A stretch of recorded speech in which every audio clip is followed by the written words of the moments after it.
Géraldine Pancrazy, ex-directrice des opérations spéciales en presse écrite et en télévision, est devenue une architecte d'intérieur reconnue. De la pub au design, tout est possible. Regardez. Bonjour Géraldine. Bonjour Christelle. Vous allez nous expliquer comment on fait pour passer du commerce en fait à la déco. Ouais. Vous avez commencé d'abord en radio. Oui, tout à fait. Les 2 premières années de ma carrière. Et ensuite, j'ai basculé en presse. 15 années dans la presse écrite, mais Exactement. alors à des hauts postes en pub. Oui, tout à fait. En découvrant un métier pas ordinaire en publicité, qui sont les opérations spéciales, en fait. Donc, trouver des idées de dispositifs sur mesure pour les marques et toujours vraiment en rapport avec le média. Voilà. Vous travaillez successivement pour Mondadori, pour Prisma Presse, Tout à fait. pour l'Express, enfin l'Express avant Prisma. Exactement. Prisma, c'est Gala, donc on connaît toutes ces grandes opérations autour du Festival de Cannes, par exemple. Donc c'était vous qui étiez derrière tout ça? Alors oui, et en collaboration avec les rédactions, parce que c'est des opérations qui sont vraiment très très imbriquées.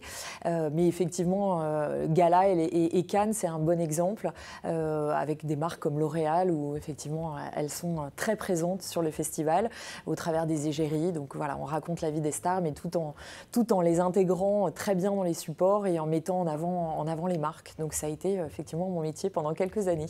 Votre boulot, finalement, c'était de comprendre l'ADN d'une marque et puis de lui proposer ensuite du sur-mesure? Oui, tout à fait. C'était à chaque fois de toucher vraiment les problématiques au plus près et d'essayer de les marier complètement avec la marque média.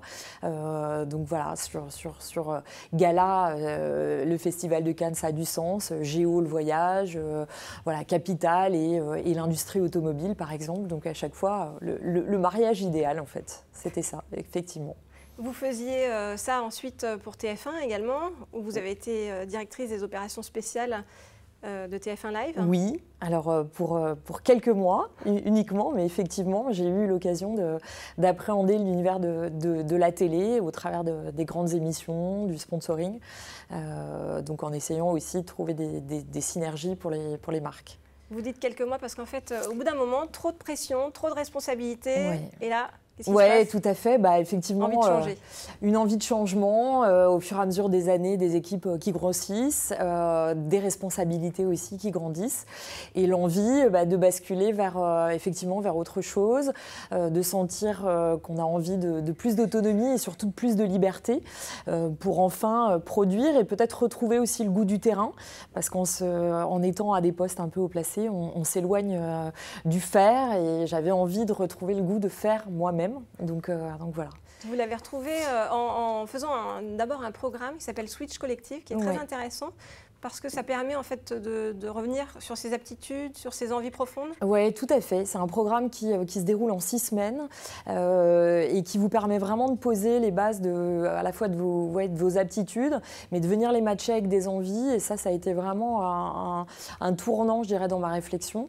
Donc ces envies, même en repartant vers l'enfance, en se disant, voilà, qu'est-ce que j'aimais faire, à quoi j'aimais jouer quand j'étais petite. Vous, c'était les Playmobil? Oui, tout à fait. J'aimais bien mettre en scène des univers Playmobil, et c'est vrai que ça m'a guidée vers le chemin effectivement du design d'intérieur, de la décoration. La décoration est devenue une évidence parce que vous traîniez beaucoup dans les magasins de déco, vous aimiez bien aller au contact des artisans? Oui, tout à fait. Alors c'est vrai que j'avais travaillé en presse magazine pour des magazines de décoration, ça avait été une étape aussi. J'ai fait moi-même des rénovations d'appartements, et donc j'ai eu l'occasion effectivement d'appréhender cet univers de plus près. Mais et j'ai adoré. Vous formez? Oui, tout à fait. Alors ma première démarche a été de me dire il faut absolument que j'ai un bagage un peu solide. Donc j'ai fait une formation à la Chambre de commerce de Paris dans une école qui s'appelle La Fabrique, qui forme à différents métiers d'artisanat et la décoration également. Et j'y ai passé 6 mois, très intensifs. Donc on retourne sur les bancs de l'école, mais ça a été passionnant et ça m'a donné vraiment un bagage, une sorte de caisse à outils pour ensuite démarrer et me mettre à mon compte, puisque c'était l'objectif vraiment d'être libre dans cette discipline.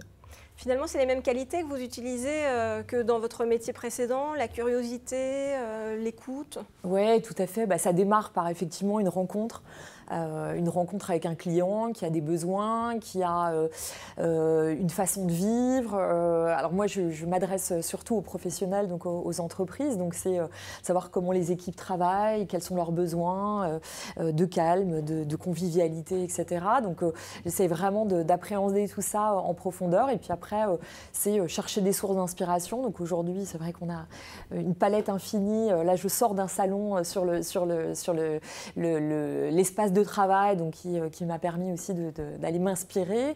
Et puis, c'est de s'entourer de talents, parce que je l'ai fait dans mes précédents métiers, c'est-à-dire trouver la bonne personne pour...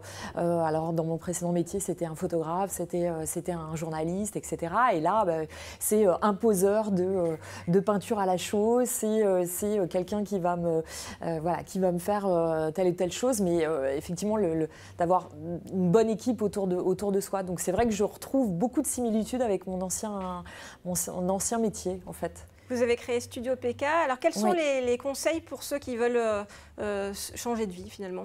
Écoutez, je pense qu'il faut déjà essayer de faire un petit travail sur ses peurs, parce que le démarrage, c'est qu'on a, voilà, c'est pas simple, on a plein de choses qui nous viennent à l'esprit et parfois qui terrorisent un petit peu. Et ensuite, sur ses envies aussi ? Oui, bien sûr, suivre ses envies, parce que lorsque ça vous prend, parfois ça devient une telle évidence que voilà, il faut suivre cette évidence. On en devient un peu inconscient. On en devient un peu inconscient, ouais. Je pense que cette insouciance, elle est importante quand on change de vie.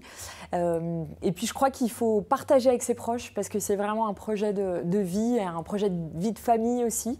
Donc il faut que tout le monde soit derrière, des plus grands aux plus petits, parce que le soutien est important dans ces cas-là. Merci beaucoup Géraldine, j'espère que la déco de notre plateau vous convient, sinon oui, vous reviendrez nous voir. Tout à fait, avec grand plaisir. Merci. À très vite pour une prochaine Success Story.